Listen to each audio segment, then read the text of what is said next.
नमस्कार दोस्तों। सरकारें गिराने और बचाने के खेल में आधी रात वाली सीक्रेट मीटिंग, गोपनीय मीटिंग्स बहुत मायने रखती है। जब हम और आप सो जाते हैं तो ये खिलाड़ी अपनी बिसात बिछाने में जुट जाते हैं ताकि दुनिया को बहुत कुछ पता न चल सके। शुक्रवार की रात को भी ऐसे ही सियासी खिलाड़ी सक्रिय हुए। उनके लिए अलग अलग शहरों में एयरपोर्ट पर चार्टर्ड प्लेन का इंजन स्टार्ट हुआ और जब ये सियासी खिलाड़ी अपने अपने ठिकानों से एयरपोर्ट की तरफ निकले तो इंतजाम हुआ कि मीडिया को भनक न लगे। एयरपोर्ट पर पहुंचे, वहां से इनके विमान उड़े और वडोदरा में चार्टर्ड प्लेन उतरा भी और 2-3 घंटे के अंतराल पर चार्टर्ड प्लेन वहां से उड़ा भी और सुबह होते होते सियासत के खिलाड़ी अपने अपने ठिकाने पर पहुंच गए। यह सब इसलिए आधी रात को हुआ ताकि दुनिया को पता न चले, मीडिया को पता न चले। लेकिन शनिवार की शाम होते होते कुछ खबरें छनकर आने लगी। खबरें ये कि जब एक चार्टर्ड प्लेन गुवाहाटी से वाया दिल्ली होकर वडोदरा पहुंचा, दूसरा चार्टर्ड प्लेन मुंबई से वाया इंदौर होते हुए वडोदरा पहुंचा, तो इस 2 प्लेन में एकनाथ शिंदे गुवाहाटी से थे, मुंबई से महाराष्ट्र के पूर्व मुख्यमंत्री देवेंद्र फडणवीस थे और वडोदरा में केंद्रीय गृह मंत्री अमित शाह पहले से मौजूद थे। इन तीनों के बीच आधी रात की इस मीटिंग्स में क्या हुआ, क्यों ऐसा हुआ कि आधी रात को इन 3 बड़े नेताओं को वडोदरा में मिलना पड़ा? कहां मुंबई, कहां वडोदरा, कहां गुवाहाटी, इन सब के बीच दिल्ली और इंदौर में स्टॉपेज। इसका क्या मतलब है, इसको समझने की कोशिश करते हैं। कुछ अखबारों में, कुछ वेबसाइट्स में खबरें और कुछ जगह अमित शाह से मीटिंग का जिक्र है, कुछ जगह इसके बारे में कोई पुष्टि नहीं है कि ये 2 खिलाड़ी जो मुंबई और गुवाहाटी से चले अमित शाह से मिले या नहीं। लेकिन दिलचस्प बात है, सुबह होते होते देवेंद्र फडणवीस मुंबई में थे और सुबह होते होते एकनाथ शिंदे गुवाहाटी में अपने होटल में थे, अपने विधायकों के साथ सुबह का नाश्ता कर रहे थे। यह सब रात में इसलिए हुआ ताकि सुबह को पता न चले। बीजेपी मिडनाइट मीटिंग्स और मिडनाइट ऑपरेशंस में मास्टर है। आपको याद होगा कि ऐसे ही आधी रात की मीटिंग्स 2.5 साल पहले बीजेपी नेताओं और एनसीपी के अजित पवार के बीच हुई थी, देवेंद्र फडणवीस और अजित पवार के बीच हुई थी और सुबह होने से पहले, सूरज उगने से पहले दोनों को शपथ दिला दी गई थी। अलग बात है कि बड़े बेआबरू होकर दोनों को कूचे से निकलना पड़ा। क्या हुई बात इस मीटिंग में और क्यों वडोदरा को चुना गया, मतलब समझिए सिलसिलेवार ढंग से और देखिए कि बीजेपी कैसे सत्ता पलटने के इस खेल में शामिल भी है। आधी रात की मीटिंग भी करती है और कहती है ये तो अंदरूनी मामला है, लेकिन फिलहाल रात की इस कहानी को समझिए। वडोदरा में बीजेपी और एकनाथ शिंदे के बीच हुई ये मीटिंग बहुत सनसनीखेज भी है और इस गोपनीय मीटिंग के कई मायने भी हैं। लेकिन ये मीटिंग कैसे हुई जरा समझिए। दैनिक भास्कर और आज तक की 2 अलग अलग कहानी है। दोनों कहानी में एक में अमित शाह है, एक में अमित शाह नहीं है, इसलिए दोनों कहानी बताता हूं। पहले भास्कर में जो आज खबर छपी उसके मुताबिक आमतौर पर रात में बंद रहने वाला वडोदरा एयरपोर्ट शुक्रवार शनिवार की रात पूरी तरह खुला रहा। गौर से सुनिएगा, पूरी तरह खुला रहा, यानी उन्हें अलर्ट किया गया था कि रात में यहां वीआईपी मूवमेंट हो सकती है। एयरपोर्ट पर रात 11:40 पर, रात 12:30 पर और आधी रात 3 बजे और तड़के 4:30 बजे चार्टर्ड फ्लाइट उड़ने की चर्चा है। शाह के आगमन के मद्देनजर रात 11 बजे तक एयरपोर्ट खुला रखना था। इसके बाद एक लाइन का कॉन्फिडेंशियल मैसेज आया कि एयरपोर्ट पूरी रात हैंडल करना है। नेताओं के दौरे को गोपनीय रखने के लिए फुल प्रूफ प्लान बनाया गया। भाजपा के स्थानीय नेताओं से सर्किट हाउस में मुलाकात करना शाह ने टाला भी। अमित शाह वडोदरा में, शिंदे गुवाहाटी में, देवेंद्र फडणवीस मुंबई में। फोन पर बात हो रही होगी, हो सकती थी, मिलना जरूरी था क्योंकि कल उद्धव ठाकरे की मीटिंग के बाद चेतावनी, शिव सैनिकों की उग्रता, संजय राउत का बयान और शिवसेना की वो पोस्टरिंग कि अगर बागी महाराष्ट्र आए तो उनकी खैर नहीं है, आग लग जाएगी जैसी धमकियां या चेतावनियां, तो बीजेपी नेताओं ने सोचा मिल के बात की जाए। आमने सामने बात की जाए और तय हो कि अब आगे का रास्ता क्या है। बागी कब तक गुवाहाटी में बैठे रहेंगे और कब तक वहां से वीडियो जारी करके दुनिया को बताते रहेंगे कि हम 1 हैं, हम 37 हैं, हम 35 हैं, हम 36 हैं, हम 45 हैं, कब तक? तो ये मिलना तय हुआ और कहा यह भी जा रहा है कि इसी मीटिंग में यह तय हुआ या यहां से यह बात आई कि गुवाहाटी में होटल में जो पहले उन्होंने कहा 28 जून तक रहेंगे, अब उनकी मियाद 30 जून कर दी गई, मतलब अब 4-5 दिन वहां रहेंगे। लेकिन इस मीटिंग में आगे क्या हुआ, दिलचस्प है। अब जैसे ये तो भास्कर के हवाले से बताया, उसी में है, केंद्रीय गृह मंत्री अमित शाह शुक्रवार को बड़ोदरा में थे। देर रात 4 चार्टर्ड फ्लाइट से गुवाहाटी से एकनाथ शिंदे सहित कुछ बागी भी पहुंचे। भास्कर ने लिखा, मुंबई से इंदौर होते हुए भाजपा नेता देवेंद्र फडणवीस बड़ोदरा पहुंचे। सूत्रों के मुताबिक इन सभी ने सर्किट हाउस में शाह से मुलाकात की, जो 50 से 60 मिनट चली। उसके बाद चार्टर्ड प्लेन से लौट गए। हालांकि इस बारे में बीजेपी नेताओं, एयरपोर्ट अथॉरिटी और भाजपा नेताओं ने जानकारी से अनभिज्ञता जताई। ये तो भास्कर की खबर है।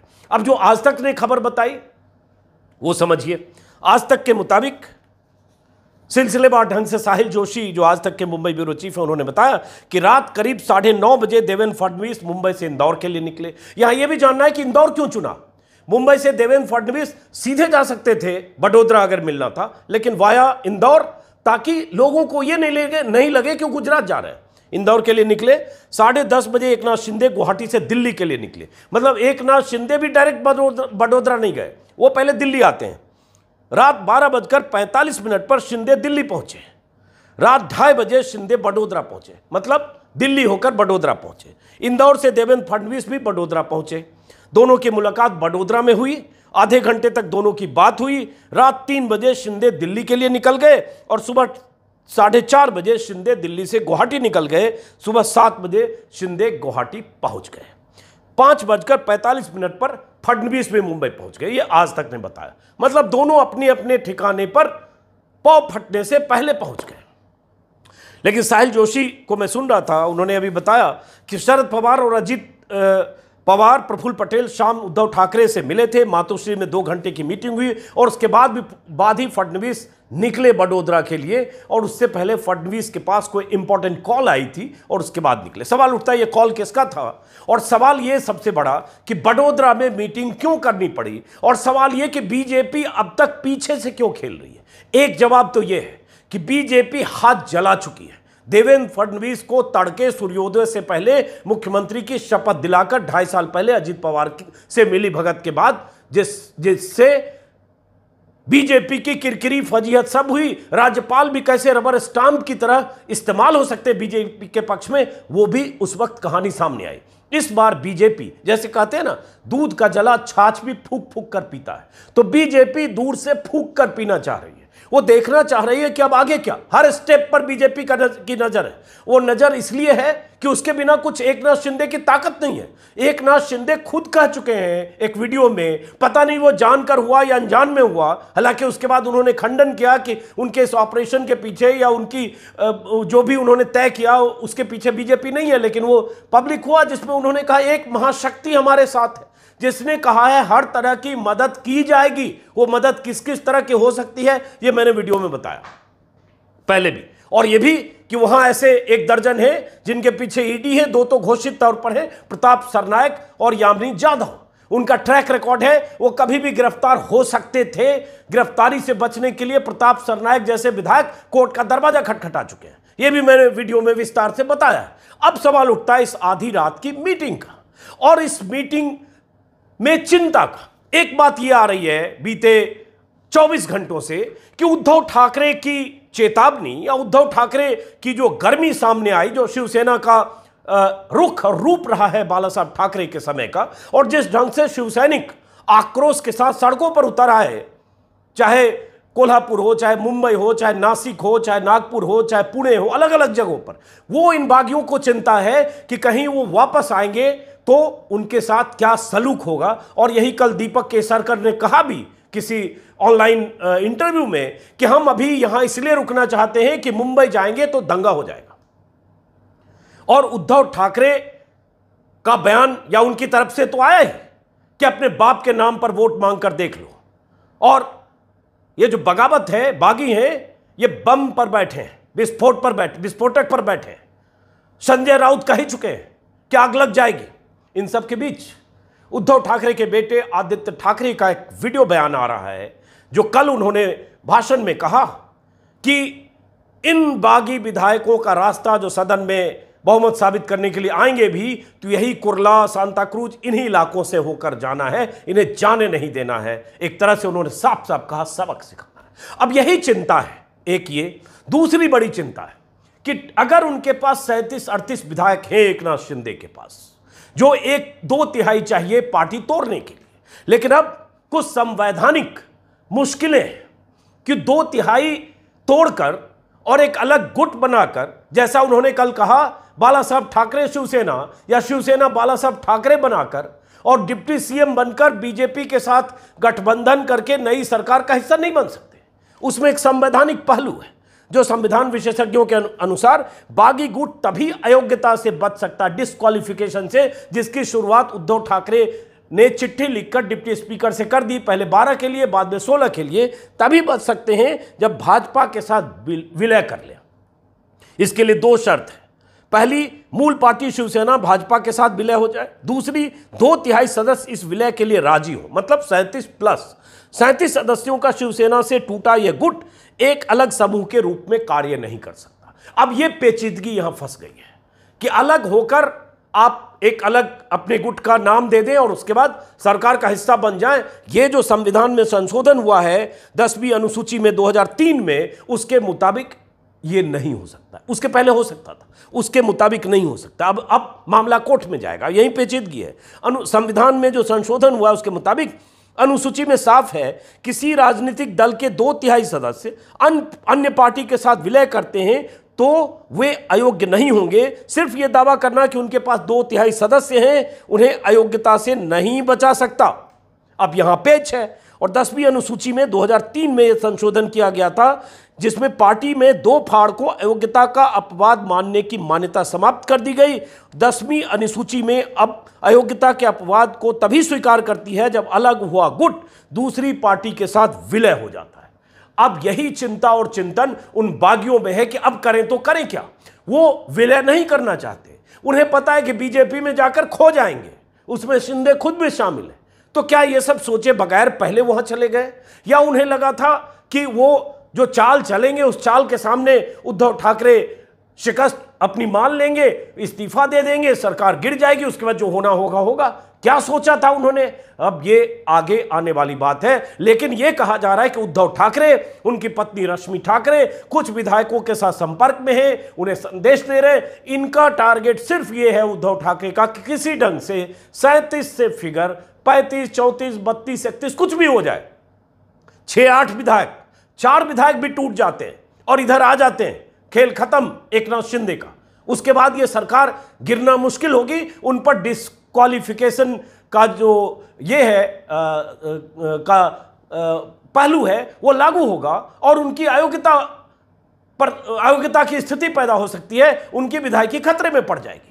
इसी सब को लेकर बीजेपी नेता चिंतन भी कर रहे हैं, चिंतित भी हो रहे हैं कि जितना आसान लग रहा था 4 दिन पहले, 5 दिन पहले, जब पहले दिन ये बगावत की खबर आई, विधायकों के वीडियो आए गुवाहाटी से, तो हम सबको लग रहा था खेल खत्म है।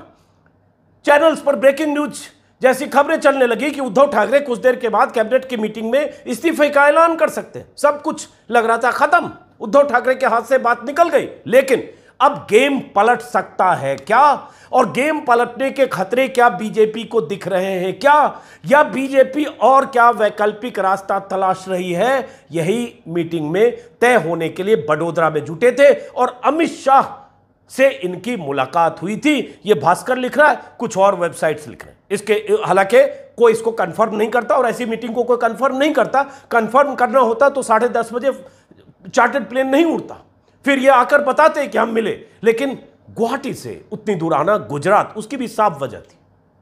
सूरत में पहले ठहरे थे, बीजेपी रूल्ड स्टेट है, सुरक्षा, गोपनीयता और किसी को पता न चले, और अमित शाह की बड़ोदरा में पहले से मौजूदगी। अमित शाह की मौजूदगी भी इस बात को सुनिश्चित करने के लिए काफी था कि ये जो दोनों नेता थे वहां जाकर अमित शाह से मिलना चाहते थे या सीधे संवाद करना चाहते थे। तो बहरहाल अब आगे क्या होगा बहुत अहम है, नजर रखेंगे और जैसे ही कुछ पता चलेगा आपको हम बताते रहेंगे, लेकिन गेम फंस गया है। नमस्कार।